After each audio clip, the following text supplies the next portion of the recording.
I got into social media marketing when I became a realtor. And I was like, why would you not use Instagram when it costs nothing? Easier in a way to like give other people advice. Yeah, versus, yeah. Like, get on camera and start deciding for sure. how you want to portray Yes. yourself. Before we even like work with a client, I research their business if we're hopping on a discovery call because I'm gonna show up. Sounds like Instagram is like the most important platform. Is that true? Or I guess curious what you think about the other ones. Put it everywhere. Yeah, You know? you're making me want to post on YouTube now. Yeah, I'm for it. All right, cool. Yeah, it just doesn't have to be hard, you know? So, okay, we can sidebar that. Like, actually make that happen. All right. But was it like advice for aspiring on? I'm Sam. I have Feel Social Hawaii, which was originally Sam's Social Agency. So the business was launched in September 2024, but I've been doing social media marketing for businesses since 2021. And you're on the North Shore. I am often on the North Shore. I'm in Mililani. I've lived up here a couple times. Cool. Might move up here soon. I see you here a lot. Yeah, I'm here a lot. I spent my entire childhood just coming up to the North Shore. Like, this is my home base for beaches. So. Okay, cool. And a lot of your clients are up here too. Yeah. Cool. So maybe we can just go back. Like, where did you grow up? Sounds like Mililani. Yeah. Maybe like if you went to school or like when you started kind of getting into social media in general. I think that'd be an interesting place to start. I grew up in Mililani and then went to Mililani High. It was very Mililani. I was just from Mililani. And I've always liked taking videos. So since I was like 10 or 11, I started taking videos. That's also kind of when Instagram came out. And so I was like immediately on Instagram for fun, back when it was just like social only and to post pictures and stuff. And I've been chronically on that app forever. But for business purposes, I got into social media marketing when I became a realtor in 2021. And because I didn't have the money for like other types of marketing avenues, I just used Instagram and open houses and like partnered those things to help my real estate business become what it was. But I found out that I really did not like real estate. I'm not competitive. I'm very emotional. It wasn't for me. But I really like social media. I was also running the account for a communications chapter within my brokerage. And so I was like getting even more into learning how to do social media and what it meant to do it for business as opposed to just like posting your personal life and stuff. So that was how it started.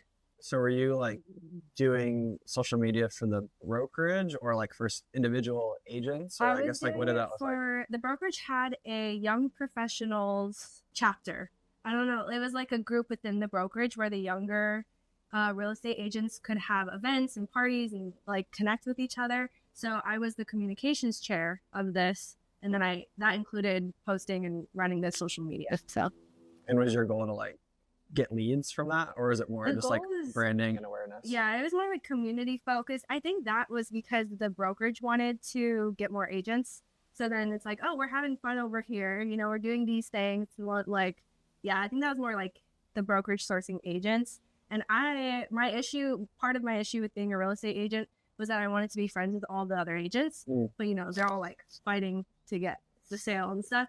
But because I loved doing that, that was good for me because then I could be like, yeah, more agents come, hang out, all that kind of stuff. Right. I guess why did you want to go into that field initially? Of social media?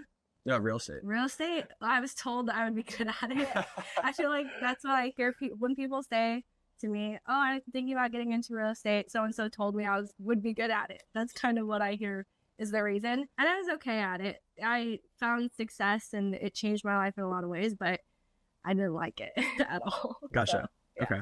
So when you were doing social media for the agency, it sounds like you liked doing it, but was there also some moment where you're like, this is effective? Yeah. And that's why you wanted to pursue it more? Yeah. Or was it more just like, I just like doing this type of work? I think I saw that I was so blown away that it was just this free app that people weren't utilizing. And I was like, why would you not use Instagram when it costs you nothing, you know? And even at that point, because I had grown up kind of like being online, being on tech, making videos, it was really fast for me. So I was like, it's fast, it's easy, it's free. Like, why aren't people using this platform. And at the time I was thinking agents. So then I kind of kept going down that rabbit hole of that. And then when I was leaving real estate, I got a different job where I was a program coordinator for a networking group. And that also included running the Instagram.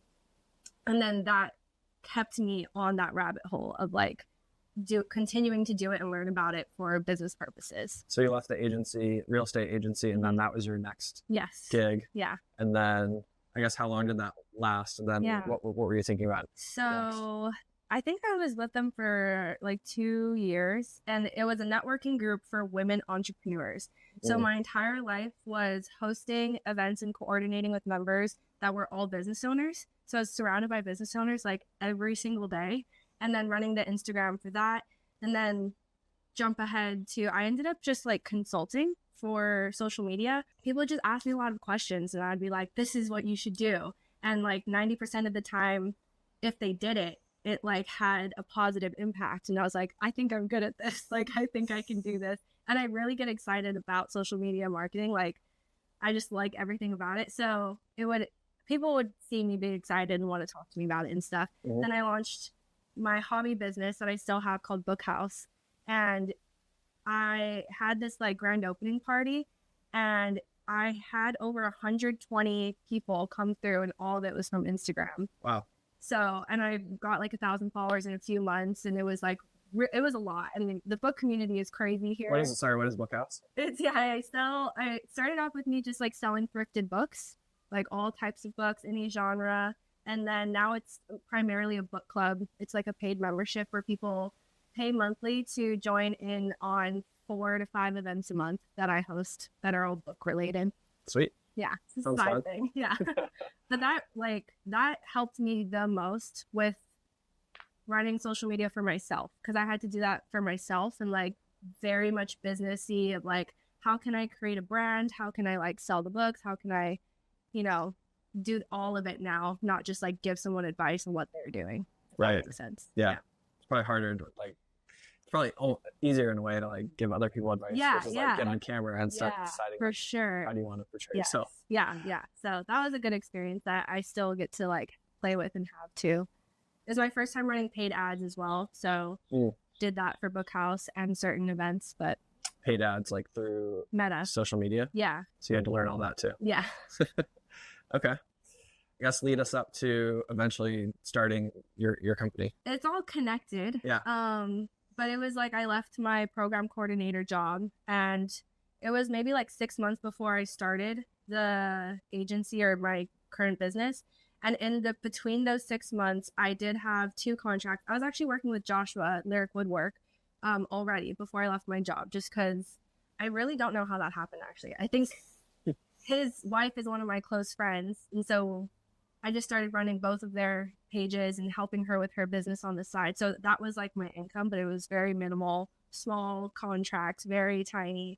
So in the 6-month period where I didn't launch the business and didn't have a business, I actually ran an education-based program to teach people how to do their own social media marketing, because I like teaching a lot.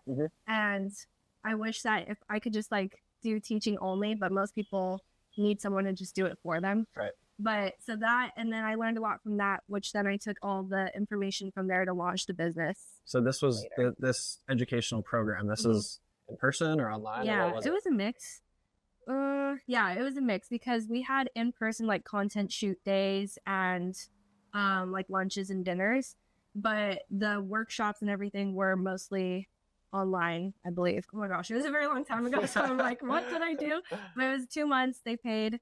It was like a set fee. They joined in this like group, and I took them through like not a syllabus, but maybe a syllabus, like what we're going to cover and what to end off with. So. Right. Okay. Yeah. So this is like almost like a seminar. Yeah. And people paid and. That was right before the business. Okay. Taught me a lot about people will not do it themselves. Right. Like people don't want to do their social media. Yeah. I kind of think of social media as like, it's almost like diet and exercise. It's like you can get the information, but then the hard part is like being accountable and being consistent and like doing the work. Yes. Yeah, for sure. So that was what made me launch the business with a focus on management and like actually doing it for people. even though I didn't really want to at the time. So I guess, how did you make that connection? Because you're doing this course, and then are you like following people afterwards to see like what they're actually doing, and you're just seeing that like they're not actually doing any of it? Or? Yeah, I mean, throughout the time of the program, I can see who's doing what and how much of what they're doing, because it's all public, it's all on Instagram. Right. And then afterwards, I did, like, I just asked for feedback of like, oh, what was helpful, what was not helpful. And most of the feedback was like, oh, I just don't have time to do this, or like, I'm just not going to do it. I was like, okay, great, love it. Well, I guess why do you think that is? I think a huge part of it is because people, especially here, still don't see how valuable Instagram is. Some people just like aren't on Instagram at all, and their businesses are totally fine, and that still exists. But most of the time, you got to be on Instagram because that's where people are now searching. It's like another Google. And a lot of people or business owners don't realize that yet, or are the exception to that rule. But yeah, I think they just were like, I don't know if this will help my business or not. And they weren't convinced. You think part of it is it takes a while to get going? Yeah. Like, you're not going to do 3 posts and... Yeah, yes, for sure. Like, I say 3-month minimum to see any like real traction, unless, again, exceptions to every rule. But yeah, it like takes a while. It's not just 1 post or 3 posts. It's like consistency, momentum, tweaking, trial and error, all the things. So your first client was Lyric Woodwork. I guess like, or one of your first. Yeah. What did that relationship look like? Like, what were you doing for them? What were they? What were they paying you to do? Just curious what that first client was. I got really, really lucky because Joshua is so chill, and he was kind of just like, do what you think is best, which for me at the time, I was kind of like in the play territory. I'm like, I don't know what's going to be best for you or what to do. So when we first started the contract, we did YouTube. I don't necessarily remember all the deliverables, but I know we were doing YouTube and Instagram and newsletters. And so I was doing all of that, and I just know that he let me take the reins and like test and try things. It was very adaptable and flexible. And when we first started, he had like 730 followers, and I don't know when we hit 10K, but like maybe it was like a year later, we were at 10K. Now we're almost at 16K. So like the way that he has worked with me on his account by just constantly showing up, he's always on camera, like all the time, storytelling, everything. And then just like listening to what I have to say and then being down to try anything, it has really helped with that growth. And I feel like right out of the gate, things were really easy with him as a client. And you're actually going out and, with at least at this point, you're going out and shooting the content too. Yes. And editing and posting and like the whole thing. Yes. At the time in the beginning, it was once a week. Now we do bi-weekly shoots and in person, usually at his shop, which you just visited, but sometimes we can like go to installations if he has something happening. I also did a lot of research because prior to meeting Joshua, I knew nothing about woodwork or furniture or wood or anything. So I had to research what people in his industry were posting about, what was working, what they're interested in. And so taking that, pitching it to him, seeing what he was aligned with and not aligned with, and then testing that too. And then shooting, editing, posting, engagement. We do outbound engagement on his behalf. So if you see like Lyric Woodwork saying something, it's probably me or my team now. Right. And then story posting. Engagement meaning like you're commenting on other people's posts, or you're talking to customers. Yes. Yeah. I can see why people don't want to do it. Yeah. Okay, cool. So you had a couple clients here and there, and then I guess lead us up to like, when did you actually like launch the business? Yeah. Was it just you? Yeah, it was just me for sure. September 2024. Again, my background was being a program coordinator for a networking group. So I feel like that really helped with immediately having this large pool of business owners that I could reach out to. So within like 2 weeks of launching, I booked out, which for me at the time was 7 clients. And that was mixed between management and coaching. So I was offering a coaching package where I just meet and like coach them to do it, which I don't really offer anymore because again, people don't really want to do it. I think I have 2 or 3 coaching clients left, but So I immediately booked out, and then I was like, now I have to figure out what onboarding means and how to like do all this pretty quickly. And then that was September, and by December I was onboarding my virtual assistant, who at that time she was just like an assistant from the Philippines, super affordable, easy, and she was helping with organization, administrative tasks kind of things. So it was kind of quick growth. Yeah. I'm in the process of hiring a VA right now. They're great. Mostly to help with the editing. Yeah. Whatever you don't it's a whole process. Yeah. Okay, so when you launched, I guess, what did the package look like, or was there not one? I guess, how did you think about like packaging up your products and services when you first went live? And curious how that might have evolved. Yeah, I don't fully remember, but I know that at the time, I don't think that I had like, these are the things you can choose from. I think it was like, let's talk, and then I will let you know like what I think you need, and then we can like make a contract off of that. All of my contracts were like different from each other. The only thing that was consistent was the coaching contract, because it was just meeting once a week for an hour and a fee, and that was it. For the management side, it was all custom, and I was just figuring it out. For pricing, I was like, I had worked with Joshua for a good amount of time and even raised our pricing in the like time period before launching my business. So I was getting a better understanding of what I should price for my time, if that makes sense. And then I did like competitor research and everything, and what people were offering and their background and all that kind of stuff, and then factoring that in. So, but I think all of my initial contracts were under 1,000, and now I don't have anything under 1,000. So obviously, like over time, I've still made price changes. But it sounds like you were offering a similar package to what you initially started with, which is we're gonna go out and film, we're gonna go out and shoot, we're gonna edit, we're gonna post. Yeah. You're gonna manage their account too. Yeah. Full service. Yeah. The only thing different now is that I'm not offering coaching, and I added like content only package where we don't log in to the account, so we're not doing stories, scheduling, engagement, DM management, but we are doing the strategy, research and planning, the shooting, the editing, the copywriting, but then we just deliver it to the client. They schedule it themselves based off of the scheduling that we give them. So that's what Natalie's on too. And then I guess fast forward today, you have how many clients do you have? How many employees do you have? Like, what does the business look like? I don't know what a client I have. Maybe like 9, but they're all bigger contracts now, where it's more management content and not the coaching side. And then I have technically 2 employees, or they're both contractors, but my virtual assistant and then my in-person social media manager here on the island. Yeah. So you're still the one shooting basically everything. Yeah. I'm training my current girl to be able to do the shoots without me, but I'm very like particular about what we're shooting, how we're shooting it, down to just like there's so many details that I didn't realize there were, and then you shoot with somebody else and you're like, that's completely different than what I do. And so I'm just teaching the standards for our business, and ideally she will be able to shoot without me there eventually. And it sounds like you have a pretty wide array of clients, like in different sectors, and but they're all local to Hawaii. Yes.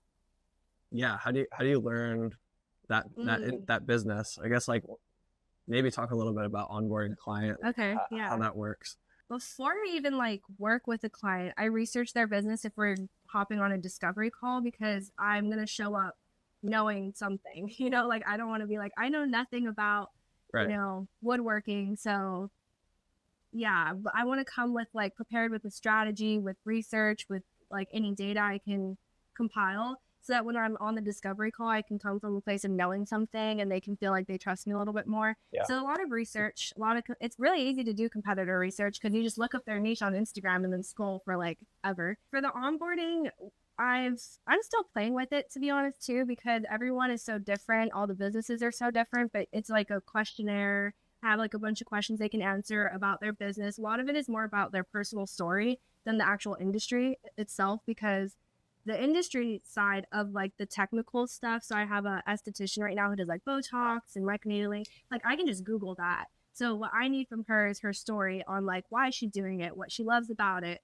like things that she's heard, how she got there. And that's the important piece for the social media side. Anything else I can just like figure out later. Yeah, because you could go on and see, okay, these are the Botox videos that have like millions of views. Yeah. But it might not work for like their story. And the key is like, again, especially for like Botox or something, it's a saturated industry. So her individuality and uniqueness is what's going to make the profile better than the rest of them. So that's what I focus on with the onboarding. A lot of meetings and conversations and asking questions about them and like texting them a lot, being like, wait, what do you think about this? Or something, you know, to get more aligned. And I just try to like be them as much as possible. Right. So whatever that looks like. But I guess like, what do you think when you meet with clients, like besides them like not actually like posting stuff, like what are some of the common things that people are just doing wrong that are like pretty low hanging fruit that you see? I think maybe like posting stuff that doesn't apply to their business, where it's just like they are posting just to post as opposed to posting something that is intentional, or being overly salesy is kind of like the opposite of that. And the other side of it is like all they're posting is like, buy this, this is what I have, this is what I have, sale, this, you know, and it's just like, we need a little bit more personality to the brand or a reason to want to buy it more than the fact that it exists. If that makes sense. Yeah. Yeah. So being in the middle ground. Yeah. Okay. That's interesting. What are you working on now? Like, what are your projects, or like, where do you want to take the business? I'm in kind of like an exploratory phase, because when I first launched, all I wanted was to have like a income driving business and to support business owners in the way that I know to best, which is social media. And now that I'm kind of like able to do that, I'm looking for what my next step is. So I'm going to be testing a few different things.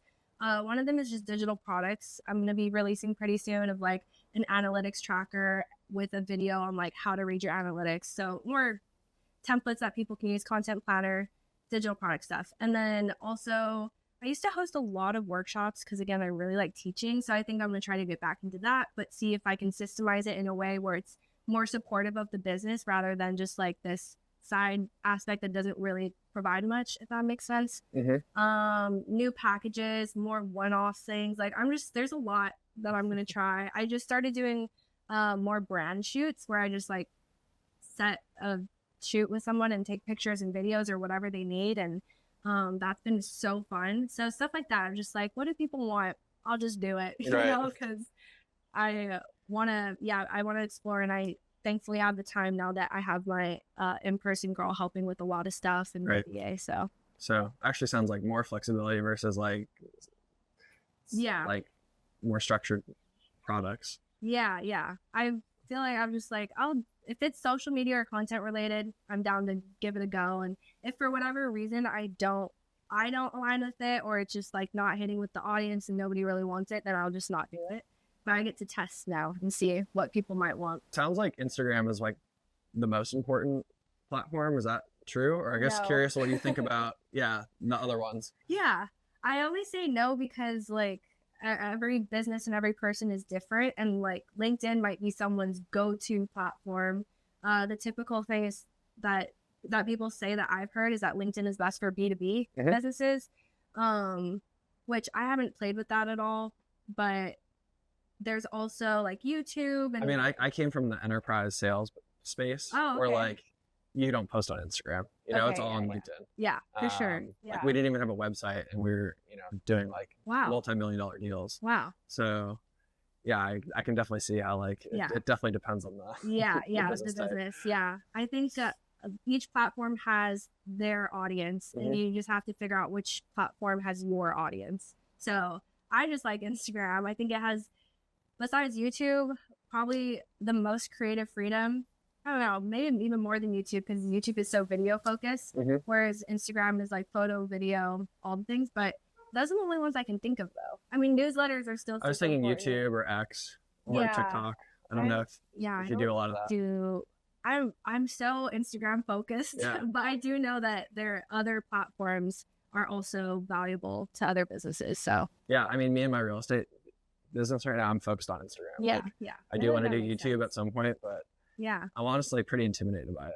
Like, no, I was gonna say too though, like YouTube is way easier than people think. So for Joshua's account, we're still doing YouTube for him, and what we're doing, just to really make it simple, because he doesn't really like prioritize YouTube as a platform. So our system is that I will go to I shoot horizontal a video, and then that one video gets like edited up barely for YouTube, and we just upload it straight to YouTube, and then we take clips from that, and then those are all the reels that you're seeing are just clips from these longer form videos that we put on YouTube.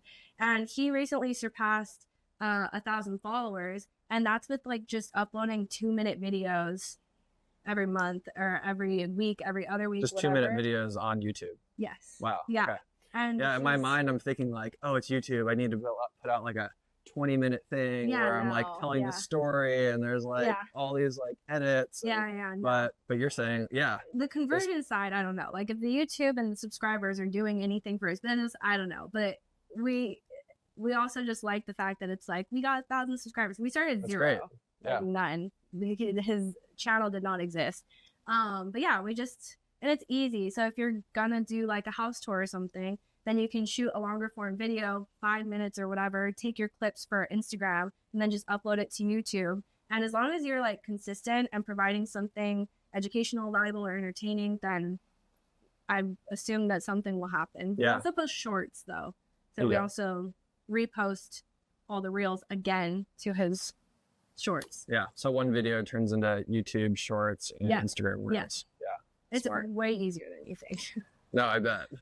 What I like about YouTube too is that like if you're on Gemini and you're searching for something, it's gonna pull. It's gonna pull from YouTube. Yeah. Whereas like I don't think it's like connected to Instagram. Yeah, they tried to. There's like a whole thing about that you just reminded me of. But there was like a news release about how Instagram was gonna become like higher in the rankings for Google, but I haven't really seen that. It's mostly if I like look up a business, their Instagram will be one of the top links now.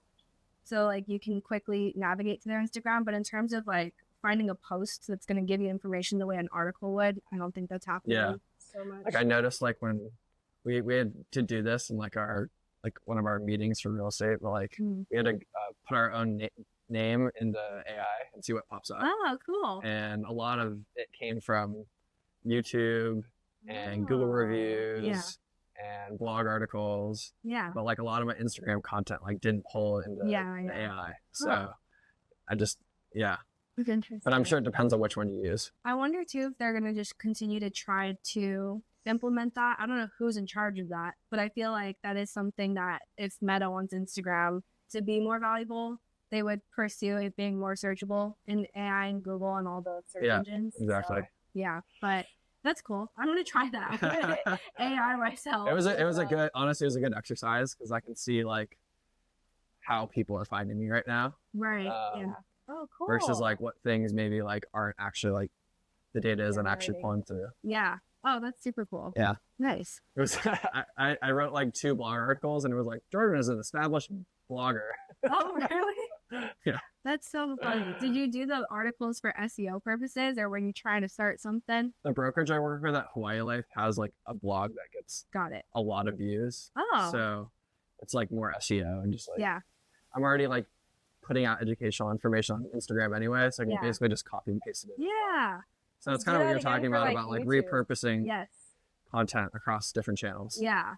I would say like, it just doesn't have to be hard, you know? You can make it easy, and it might take more time, and it might not produce the same results that it would if you're actually putting in dedicated intentional effort for a platform. But if you have it, might as well just put it everywhere. Yeah. You know? You're making me want to post on YouTube now. Yeah. I'm for it. All right, cool. Yeah. Cool. So we talked about what's next for the business. Yeah, I mean, it sounds like you're in a pretty good spot, but you're not trying to like grow it huge. Yeah, I did have a dream once of like being the go-to business for social media marketing for business owners here, and being able to hire creatives like out of college and provide jobs to people and whatever. But I mean, not to say that won't happen, but people management is a lot trickier than I anticipated, which is a really big part of it. Actually, that's probably the hardest part in growing my business, has been navigating managing a team? Yeah, at one point I managed like 100 people. What? Why? How? How? Not directly. I had like managers below me. Right. And Emily and my wife managed a ton of people in her prior life. So now we're at a point in our life where like we want to keep our business smaller and just like do the work, and like maybe we'll have like one assistant. Okay. So there's always this trade-off between like going big and scaling versus like keeping it small and profitable. Yeah. Do you have like what's your top tip for managing people? Oh man. Keep it under 7 people. Okay. Every time I went over 7, I like freaked out. Really? Yeah. That's interesting. So yeah, there was one point where I had like 15 direct reports, and that was just like way too much. Yeah. So I try to keep it like 6 or 7, and then after that I had like a manager for those people. Oh, okay. Like I mean, I'd be lucky to get to 7, but yeah, that's good to know. That's interesting. I don't have any other like specific questions. I have 2 main like questions that I normally round it out with. Okay. Yeah. Do you have any like, I guess just like general tips for aspiring entrepreneurs? It could be North Shore specific, but not necessarily. Okay. I'll say 2 things on that. The first thing is a request for North Shore to host more networking events, because I really early on, I attended like 2 or 3, and they were so fun. I met so many like amazing people and business owners, and then like they never happened again, or at least. Who hosted those? The distillery was one of them. Hawaii Workshop or Workshop Hawaii co-working space, which is in the same area, Sugar Mill, hosted as well. And then I don't know, the other one was like a random one that I came to that I wasn't familiar. I was just like going into. But yeah, they were hosted. They were very successful. Like tons of people. It was sold out. It was like people want it. So then I feel like we should have more. We should do one. I'm so down. So I'm actually my plan was like once I hit 50 podcasts to like host an event. Oh, cool. I was like, that's kind of what I want to do at some point. But yeah, I don't need to wait till 50. You could do also like a live audience podcast recording. Have you thought about that? I have not. I just went to. You gotta dial in our equipment first. No, this is great. They just show up with that. But yeah, I just went to a live audience podcast recording, and it's so cool. Really? It's like, I don't know how to explain it, but I feel like the concept does work. So maybe that could be your 50th episode, is hosting the event where you record it live. I was thinking also maybe doing like a panel. Yeah. And then like a networking thing, and people open bar. Yeah, that's always gonna help for sure. But yeah, so okay, we can sidebar that and like actually make that happen. All right. But was it like advice for aspiring entrepreneurs? Advice for aspiring entrepreneurs, yeah. Like people thinking about getting started. Yeah. The reason I brought up the networking thing is because that's just how I got started, and why I've immediately saw growth and what I consider success, which is just like having business, was from networking and like actually going out and meeting people. And I know it's hard because for me, I'm naturally extroverted and I love talking to people all the time, being around people all the time, and that's not everybody, but it is super valuable if you can just be intentional about a few times a month going into spaces where your target audience is and like making genuine connections with them. I've seen that work across the board for anyone that's done it and have it, benefit their business. The other side, my obvious advice is like post on social media and like post on Instagram and just show up there. There's like, I could do a whole other, episode on how to do that strategically and intentionally and in a way that'll actually produce conversions, but there is a way. So just sounds like a YouTube video for you. Yeah, I know.